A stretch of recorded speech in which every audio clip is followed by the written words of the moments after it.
Okay guys, no, welcome back again to Cruise Mark channel in the house. At ngayon, ipapakita ko sa inyo no, yung withdrawal proof dito sa earn application, which is itong Crazy Rock. Okay?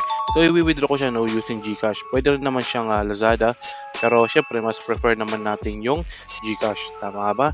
Okay, syempre kasi mas smooth, syempre as mas mabilis natin siyang ma-withdraw. Okay, pero disclaimer lang guys, no, this video is for educational and entertainment purposes only. Okay, hindi tayo yaman dito as long nire-review ko at ipapakita ko sa inyo yung withdrawal proof, okay, na pwede tayo makapag-withdraw dito sa earn application which is tong Crazy Rock. Okay, pero bago tayo magsimula guys, no, kindly please like this video, subscribe to my channel, and don't forget to hit the notification bell below para lagi update sa mga earning application, tips and tricks. Dito lang yan sa Cruise Mark channel, mga boss loads. Okay, and then syempre mag-join na rin kayo if ever kung gusto niyo sa Telegram. And then itong application to guys, no, nasa pin comment yan or nasa video description kung gusto niyo naman mag-start. Syempre naman no, kahit paano is makapag-earn din naman kayo. Okay, so again guys, no, meron tayong green cash and then meron din tayong gold coins dito. Okay, so ang i-withdraw natin dito is yung gold coins papunta sa ating GCash wallet application. Okay, no, so meron na ako dito kahit paano ng ipon. Okay, syempre kahit paano is level 193 na ako dito, no. Syempre nag-grind din naman ako, nag-skip level ako kung kailangan kasi mahirap naman. And then syempre re-recharge din naman ako dito ng mga syempre pang game. Okay, kasi nga meron tayong 12/20. Okay, so syempre minsan may mahirap tayong game dito.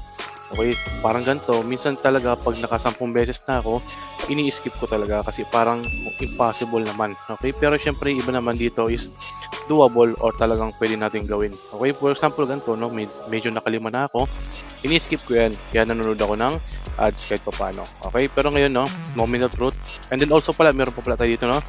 Yan, okay, so may box natin, sana makuha na natin yung box dito. Okay, kapag naging 200 to ay pwede ko nang i-withdraw. Kaso syempre mababa naman yan, no. Hindi porket nakalagay dito is 934 mga boss loads, no.